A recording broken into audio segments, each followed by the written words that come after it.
혹시 이런 생각 해보신 적 있으신가요? 견과류는 몸에 좋다는데 당뇨가 있어도 마음 놓고 먹어도 되는 걸까?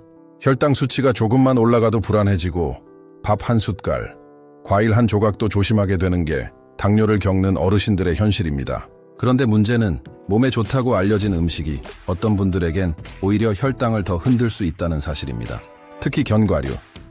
하루 한 줌이면 건강해진다 해서 드셨는데 혈당은 오히려 오르고 몸은 더 무거워졌다는 분들, 제가 상담 현장에서 정말 많이 뵙습니다. 당뇨를 오래 방치하면 눈, 신장, 신경까지 영향을 줄 수 있고 일상에서의 자유가 점점 줄어들 수 있습니다. 이건 겁을 주려는 말이 아니라 미리 알고 피하면 충분히 막을 수 있는 이야기입니다. 실제로 여러 연구에서도 지방과 당의 조합, 혈당을 급격히 올리는 식습관이 당뇨 합병증 위험을 높인다고 보고하고 있습니다. 그렇다면 모든 견과류가 다 같은 걸까요? 절대 아닙니다. 어떤 견과류는 당뇨를 악화시키는 쪽으로 작용하고 어떤 견과류는 혈당을 안정시키는 데 도움을 줍니다. 나이 들면 혈당 오르는 건 어쩔 수 없는 거 아니냐? 병원에서는 약 잘 먹고 있다는데 왜 이러냐? 이런 말, 어르신들 입에서 정말 자주 나옵니다.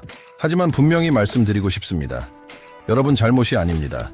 문제는 무심코 먹고 있는 건강식에 숨어있는 함정일 수 있습니다.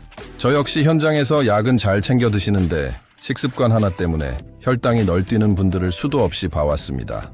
오늘 이야기의 주인공은 67세 김호호 어르신입니다. 아침마다 혈당을 재면 어제보다 조금씩 오르는 숫자.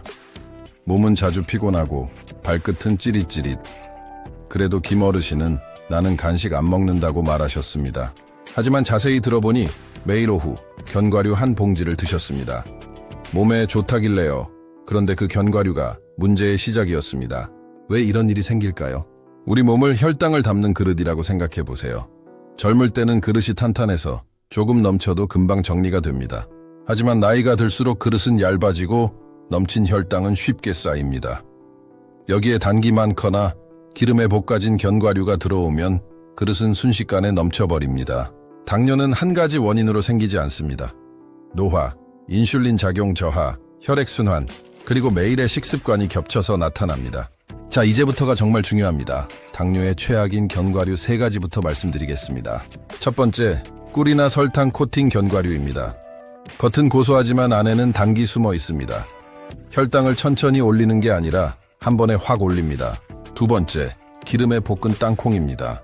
지방과 탄수화물이 동시에 들어오면 혈당 관리가 더 어려워집니다. 세 번째, 말린 과일이 섞인 믹스넛입니다. 건포도, 크랜베리 같은 재료는 생각보다 당이 매우 높습니다. 그렇다면 당뇨에 좋은, 기적처럼 도움되는 견과류는 뭘까요? 첫 번째, 아몬드입니다. 아몬드는 혈당을 급하게 올리지 않고 포만감을 오래 유지해줍니다. 두 번째, 호두입니다. 혈관을 부드럽게 도와 혈당 변동을 완만하게 만듭니다. 세 번째, 피스타치오입니다. 소량으로도 만족감이 커 과식을 막아줍니다. 이 견과류들의 공통점은 단기 적고 씹는 과정이 길어 혈당 상승 속도를 늦춘다는 점입니다. 이제 어떻게 먹어야 할까요? 시간은 식사 사이 간식으로 하루 한 번, 양은 한 손에 가볍게 쥔 정도. 절대 봉지째 드시면 안 됩니다. 이 부분 정말 중요합니다. 그리고 반드시 무염, 무가당, 생견과를 고르셔야 합니다. 주의하셔야 할 분들도 있습니다. 신장질환이 있거나 특정 약을 복용 중인 분들은 반드시 주치의와 상담 후 드셔야 합니다. 김 어르신은 견과류를 바꿨을 뿐인데 혈당 수치가 안정되고 밤에 깨는 횟수가 줄었습니다. 무엇보다 이제는 내가 조절할 수 있다는 자신감이 생겼다고 하셨습니다. 여기에 가벼운 산책, 식사 후 10분 걷기, 잠들기 전 스트레칭만 더해도 몸은 훨씬 편안해집니다. 조금만 바꿔도 몸은 분명히 반응합니다.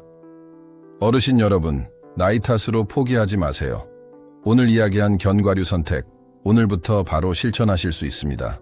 여러분의 편안한 밤과 건강한 노년을 진심으로 응원합니다. 오늘도 끝까지 들어주셔서 정말 감사합니다.